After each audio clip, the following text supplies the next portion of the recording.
gravar e a gente já... Beleza. Então, boa tarde a todos. A gente vai dar continuidade aos nossos treinamentos de Step 7. Ontem eu falei um pouco da plataforma, né? Um pouco do software, da interface. Só que o objetivo não é ensinar o software, porque eu tenho o software da Siemens, da Rockwell, da Schneider, Yokogawa, né? Então, software é software, automação é automação, e o cara que sabe automação mexe em qualquer tipo de software. Sabendo um pouco de inglês, o cara faz o que ele quer. Então, vamos lá para o nosso foco, que é ladder, né? Em linguagem ladder. Eu tenho aqui um cronograma só para quem não nos acompanha, né? Quem não faz parte, né, do grupo da Ambev aqui, e quem nos acompanha, só para a gente poder ter uma noção. Estou passando aqui as datas, vou deixar gravado, né? As datas, aí o pessoal já se programa. Deixa eu só baixar aqui. Então, eu acho que dá para ver aí as datas, né? Só para a gente fixar. Então, dia 10 e 11, a gente está falando sobre ladder, né? Dia 17 e 18, a gente vai falar sobre STL. 24 e 25, estrutura de um ADB. Essa parte...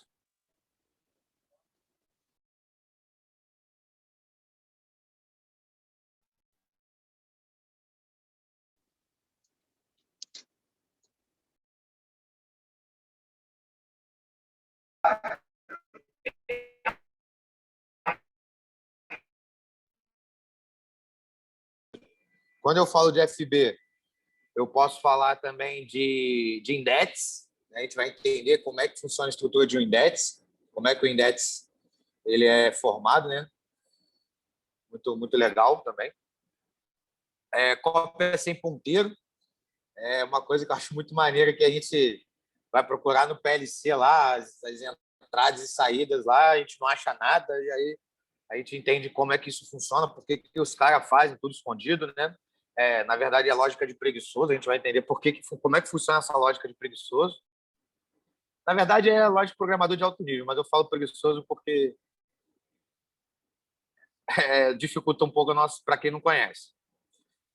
Getput, então a gente vai estar falando sobre Getput. CPD avançado, vou tentar fazer uma videoconferência, vou mostrar o nosso CPD aqui, como é que ele é dividido e até algumas coisas voltadas para o projeto de redes que a gente vai ter aqui. Supervisórios, vou estar falando como é que coloca uma tag, etc. E HM também. E aí, redes eu dividi de 1 a 4, porque eu vou desde rede CLP, chão de fábrica, redes de automação, que é o TI, redes de TI, e aí no final eu quero falar sobre cloud, sobre a parte mais evolutiva, vamos dizer assim, né? Mais automação 4.0, bot, firewall, Palo Alto, cara, o que é isso aí? E aí a gente vai aprender juntos, né? Desculpa, como é que isso funciona. Então vamos dar início, sem mais delongas. Só lembrando que o treinamento vai até umas 4h30, 4h40. Ontem acabou caindo, eu me empolguei, não percebi o horário. Então, assim, quando for umas 4h35, eu paro. E aí, se alguém tiver pergunta, se não tiver também, tá de boa. Pode mandar depois por e-mail, WhatsApp. E aí, quem quiser botar no e-mail, botar nos participantes, escrever nos comentários do YouTube o número de telefone, a gente pode inserir você no nosso grupo de WhatsApp também. E não esquece de se inscrever no nosso canal. Vai lá no sininho. Achei que nunca ia falar isso, mas é, é legal aí a gente se inscrever no canal lá para saber as novidades. Então, vamos lá. Eu vou começar aqui com um PLC da Adegas, um PLC que eu já conheço aqui, existente na cervejaria. Não existe nenhum dado sensível, mas a gente pode estar mostrando aí como é que funciona a programação. Não tem nada de receita, nada muito complexo. Porém, a gente tem a nossa lógicazinha lá, né? Uma coisa que eu não falei ontem, que eu acho muito interessante, né? Para a gente manejar o software, a gente tem que entender como é que as colunas do software funcionam. Então, a gente tem a coluna de objetos, né? Que são as DBs, F6, etc. Temos os símbolos, né? Que é um nome do bloco.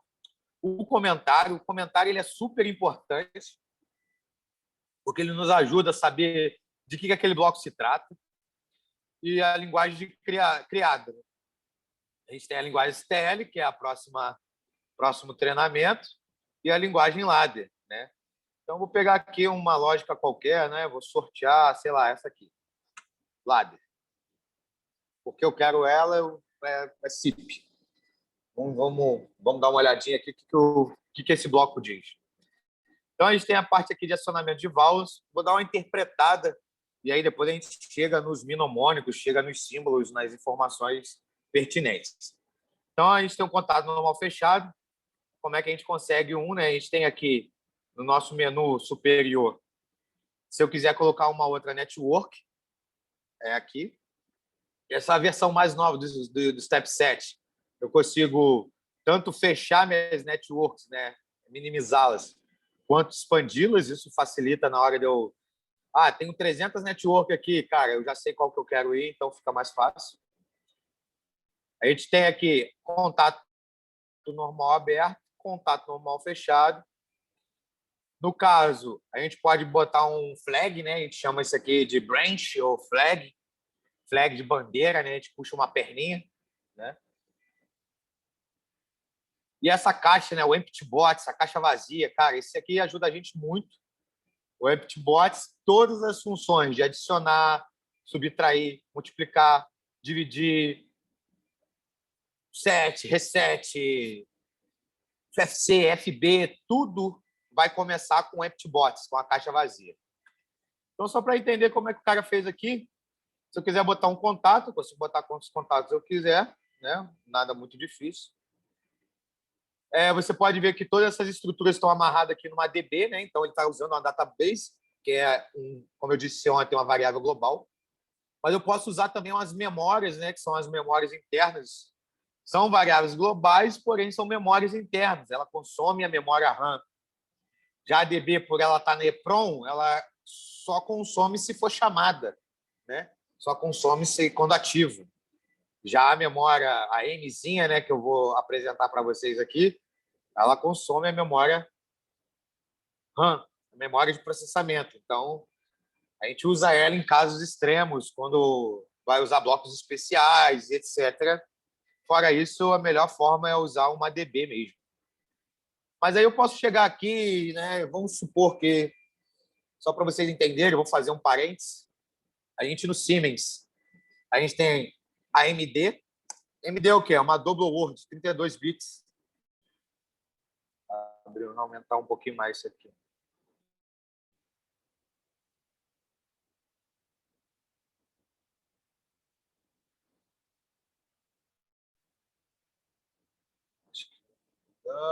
Aumentar mais, né?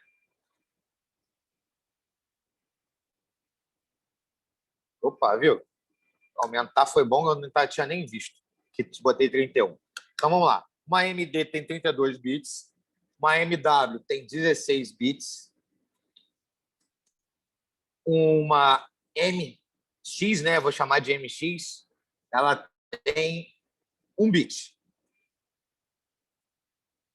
Né? Então aqui vai ser 0 ou 1. Aqui vai ser uma palavra, né? Uma word. Até 32.768. E 32 bits vai ser uma double word, né? 2 vezes o word. Vou ser sincero, eu não lembro quanto é, mas acho que é 67 milhões e alguma coisa, alguma coisa. Porém, tudo isso aqui eu explico. No nosso canal do YouTube já tem uma aula dessa, falando sobre conversão de base. Então, se você não sabe ou tem alguma dificuldade, é muito importante aprender e vai lá, então, assiste essa aula, conversão de base, que aí você já vai estar por dentro de tudo isso aqui que eu estou falando. Então, perfeito. Voltamos aqui para o nosso lado. Então, eu vou colocar uma memória. Aí você vai falar para mim, Fernando, eu posso chegar e colocar qualquer memória aqui, como é que eu vou definir? Pô, não, claro que não. A gente tem que vir aqui, né? A gente tem esse cross-reference, referência data, display. Eu uso essa tecla rápida aqui, Ctrl Alt R, eu gosto muito de usar ela, facilita a nossa vida. Então, eu vou dar um Ctrl Alt R. A partir do momento que eu dou um Ctrl Alt R, ele abre o cross-reference. Ele está abrindo aqui na outra janela aqui.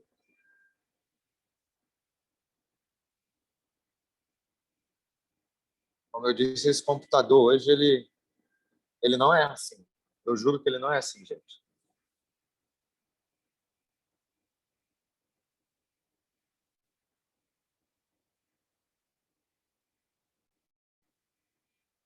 Esperar ele terminar de fazer a referência, porque ele está lendo todas as variáveis, né? Todas as DBs, todas as memórias. Né? Então, já abriu o cross-referência. Dentro do cross-referência, aqui eu vou ter listado toda a minha base de dados, desculpa, minha base de dados, todas as minhas DBs. E eu tenho também para abrir aqui as minhas entradas e saídas. Então, quando é uma IB, é uma entrada byte, é um byte. E como eu disse, um byte, né, são 8 bits, né? Eu tenho de 0 a 7, 8 bits. E aí, nessa janela, né, que eu cliquei aqui, ó, assinalar as entradas e saídas, os bits de memória, os temporizadores e os contadores. Então, todo temporizador, contador e memória que eu for utilizar dentro do meu programa, ela vai ter que sair dessa tabela. Ou seja, se eu usar o temporizador 163, de novo, vai dar conflito. E aí, eu vou explicar mais na frente pelo escaneamento como é que esse conflito funciona. Ele vai estar, vamos supor que eu coloquei aqui na minha Network 1 o meu temporizador, né? Vou botar ele Pitbots. Então, meu temporizador é o T, S, underline, on delay time, ODT. Então, meu temporizador é S, underline, on delay. Eu vou olhar aqui na minha lista. Quem está vazio? Ó, está vazio aqui o 164. Pô, perfeito. Então, é T164. Beleza. Aqui eu vou... É a linha que liga o temporizador e aqui é a linha que dá a saída. Esse aqui é o tempo corrido em bytes, né, uma word. E esse aqui é um BDC, né? É um binário convertido para decimal. E aqui é para eu resetar a minha contagem. E aqui é onde eu vou botar a quantidade de tempo. Eu, como não lembro qual é o código aqui, eu sempre confundo. Eu sei que é S5, underline, T, S... Cara, eu não perco tempo. Eu clico em cima do temporizador, F1. Quando eu dou F1, ele abre o help. No meu help, eu já tenho lá, cara, como é que é a configuração do meu temporizador. Opa, tá aqui, ó. S5, time, asterisco, 2S, né, que é 2 segundos. Então, vamos lá. S5, T, não, asterisco, T, 2S. Aí, errei. Eu sou muito ruim nisso. Faltou quem, ó? S5T asterisco. Eu sempre troco esses caras. Viu? Não adianta. O programa todo dia e não sei, viu? Então, o F1 ajuda muito. Então, aqui eu tenho um de 2 segundos. Ah, eu quero agora 2 minutos. 2 minutos. Tá, eu quero 2 horas. 2 horas. Né? Então, esse temporizador, a partir do momento que ele for setado, que ele for ligado aqui, ele vai rodar por 2 horas até me liberar a saída, porque ele é um delay time. Se eu pegar esse temporizador aqui na minha network de baixo, vou fechar as networks, na de baixo. Ah, eu quero criar um temporizador aqui, T164 de novo. Oh, caramba. S, underline, on delay time, T164. Vocês concordam que esse cara é igual a esse cara? Os dois têm a mesma nomenclatura de temporizador. Como é que funciona? eu não disse ontem que lê a entrada, né, processa bloco e atualiza as saídas. O escaneamento é de cima para baixo, né? Vou pegar um spotlight aqui, eu acho que fica mais fácil de enxergar. Então, o escaneamento é de cima para baixo, da esquerda, né? Aqui a gente chama de hotline, né? Linha quente, né? E aí desse barramento aqui da esquerda para a direita. Então, se é de cima para baixo, da esquerda para a direita, esse aqui é o primeiro T164. Esse aqui é o segundo. Pelo escaneamento ser de cima para baixo, o T que vai funcionar vai ser esse aqui. Porque ele sempre vai ler a última rotina, né? O que ele lê por último é o que roda. Então, se eu repetir uma bobina, se eu repetir um temporizador, se eu repetir um set, um reset, eles vão sempre respeitar o último. Sempre vai respeitar a saída do cara que está na última network. Quanto mais abaixo tiver, mais fácil ele vai estar rodando, né? Mais fácil ele vai estar sendo lido pela memória do PLC e vai estar rodando. Então, não repitam temporizador, não repitam bobina. E set reset, entendam bem como você está construindo para também não sair errado a sua lógica. Então, acabei falando de temporizador antes mesmo de falar de memória. Mas beleza, vamos falar de memória agora. Voltando ao meu cross-referência, eu tenho todas as minhas memórias aqui listadas, né? Se eu for descendo aqui, chego mais horas aqui, ó, eu vou ver, deixa eu ver se eu acho uma aqui, opa, aqui, ó. Isso aqui quer dizer o quê? Eu estou com uma linha azul aqui, ó, na direção do D. O que é D mesmo? Opa, D de double word. Então, é uma variável de 32 bits. Ué, mas vamos ver se é 32 bits mesmo? Vamos. Então, 304 tem 8 bits, que vai do 0 ao 7. 305 tem 8 bits. 306, 8 bits. 307, 8 bits. 8 mais 8, 16. 16 mais 8, 24. 24 mais 8, 32. Opa, 32 bits. Então, a partir do momento que eu declarei uma MD, né? Do mesmo jeito que está aqui, ó, MD, eu estou juntando 4 fileiras de 8 bits, ou seja, estou juntando 4 MBs, 4 memórias. E essas 4 memórias, ela transforma numa double word. Por que eu usaria uma double word, Fernando? Para um número real, para um número maior que 32 mil, eu usaria uma double word. Porém, vou falar de novo. Olha lá no treinamento de conversão de base, que isso vai estar muito bem explicadinho. Então, se eu quiser usar uma memória que não está sendo usada aqui, eu posso usar, por exemplo, aqui, ó, a 299.1, né? 299.1. Aqui, ó. Por que eu posso usar ela?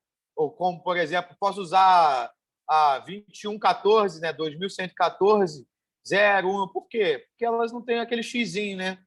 Então, se a memória tiver um X aqui, aqui, por exemplo, a 650, eu estou usando quase todas, só a única que está livre é 650.4.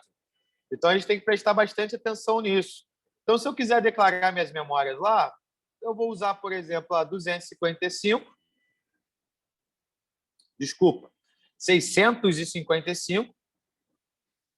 Eu posso usar ela até 8 vezes. Então, vamos lá. Quero usar minha memória M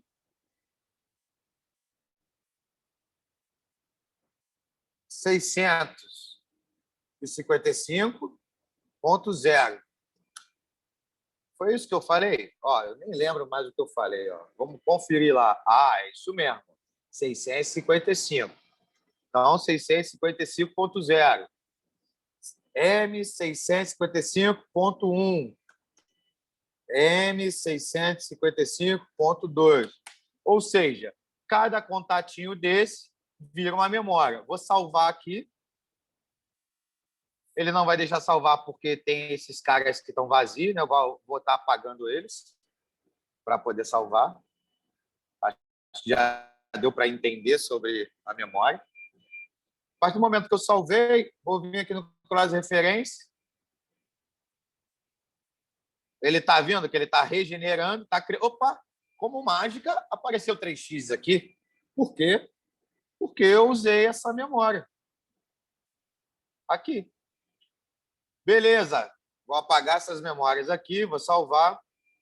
Ah, Fernando, o que mais a gente pode ter? Cara, como eu já estou acostumado, eu quero fazer um adicionador ADD. Se é uma double word inteira, se é uma inteira, se é uma real. Ah, eu quero fazer uma subtração. Real. Ah, eu quero fazer uma comparação. Comp, CMP, maior, não, desculpa, menor igual, diferente, menor, igual, maior, posso comparar, ó, maior igual que real. Então, todos esses blocos são muito simples. Ah, Fernando, eu quero chamar uma FC 150, né? Que é de intertravamento. Ah, uma FC de escala, FC 105. Pô, eu posso botar a entrada, que é a minha PIW, high e low, né? Que são as minhas variáveis de processo, né? Que é o mínimo e o máximo, de 0 a 100, por exemplo, para uma temperatura. Bipolar, se ela é 4 fios, 2 fios, então você vai botar um sempre 0, um sempre 1 aqui. Eu vou estar falando sobre sempre 0 e sempre 1 também mais para frente. Último valor retentivo e valor de saída, que é que o 4 a 20 se transforme, né, nessa variável de cartão.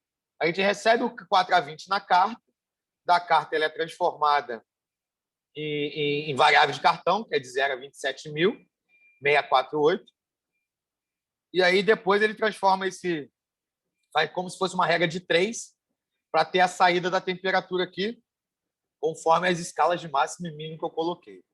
Beleza, Fernando, mas eu não tenho tanto tempo, eu não conheço o Step 7, você colocou um monte de bloco, um monte de coisa, mas eu não vou lembrar disso, vou ter que ficar olhando a aula todo dia para poder aprender? Claro que não. Se você vir aqui, ó, tem Overview On-Off, você abre o Overview. O que seu Overview te dá? Toda a parte de bit lógico. Cara, eu quero uma entrada, um contato aberto, contato fechado, uma porta negada, um conector, uma bobina. Ah, eu quero um comparador. Tem todos os comparadores aqui, né? Ah, eu quero um conversor. Tem todos os conversores. Quero um tipo de contador. Tem todos os contadores. Ah, eu quero chamar aquelas F6 que você me mostrou lá, F6 blocks. Então, chama aquela 105 de uma outra maneira. Né? Vamos ver se ela está aqui. 105, escala conversa. Vem, arrasta. Opa, está lá. Do mesmo jeito. Eu acho mais fácil vir aqui e digitar, mas eu mexo com isso aqui todo dia. Aí é até covardia, né? Mas quem não tem tanta habilidade pode estar usando esse menu lateral, esse menu alternativo aqui, para estar ajudando você a montar essa sua estrutura ladder. No STL, aí o buraco é mais embaixo. Você não tem essas facilidades, você não tem essas oportunidades, vamos dizer assim, de poder dar uma olhadinha, dar uma coladinha. Mas o STL eu vou ensinar alguns macetes que a gente não vai ter tantos problemas. Então, as condições para avançar o passo, vamos dar uma lida na lógica.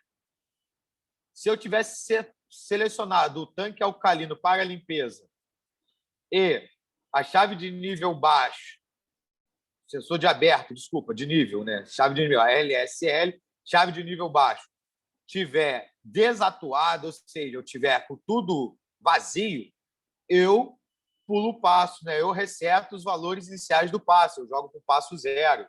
Então, esse aqui é um CIP. Então, ele está entendendo que para limpeza de soda, quando tem o nível baixo, ele pula porque ele sabe que o tanque esvaziou. Agora, se o nível baixo não bater, que o nível baixo é uma segurança, eu tenho um comparador, né? Que ele tem que ser menor ou igual, ou seja, o LT, o transmissor de nível, LT 796, tem que ser menor ou igual, né, ao valor real de um parâmetro de receita que eu defini. E esse parâmetro está lá no supervisório. Então, quando eu falar de supervisório, eu vou estar mostrando isso para vocês. Então, entre o universo de informações que a gente tem aqui, para o lado, esse é o básico, esse é o Start Zero. Se ficou alguma coisa faltando, se você ficou com alguma dúvida, pode estar aí no nosso canal aí, se inscrevendo aí e colocando embaixo dele aí a sua dúvida, seu comentário. Ou então mandando para a gente aí no chat. E aí, até semana que vem, a gente volta. Porque senão vai ficar muita informação. Vou começar a entrar em detalhes que eu acredito que não sejam tão pertinentes no momento agora. Então, agradeço aí a participação de todos. E eu encerro hoje aqui mais um treinamento Step 7, voltado para o conhecimento das ferramentas. E aí, se alguém tiver alguma pergunta, se não, eu dou encerrado por aqui. Pô, Fernando, achei bem bacana. Hoje eu consegui acompanhar no detalhe todo o treinamento. Assim, para mim foi um grande aprendizado, assim, uma grande oportunidade. Com certeza, quem não está fazendo, quem depois não viu os vídeos no canal, vai estar realmente perdendo uma grande oportunidade de conhecimento aí, cara. Tá de parabéns. Tamo junto. Obrigado aí. Ok, França, muito obrigado. Valeu, obrigado.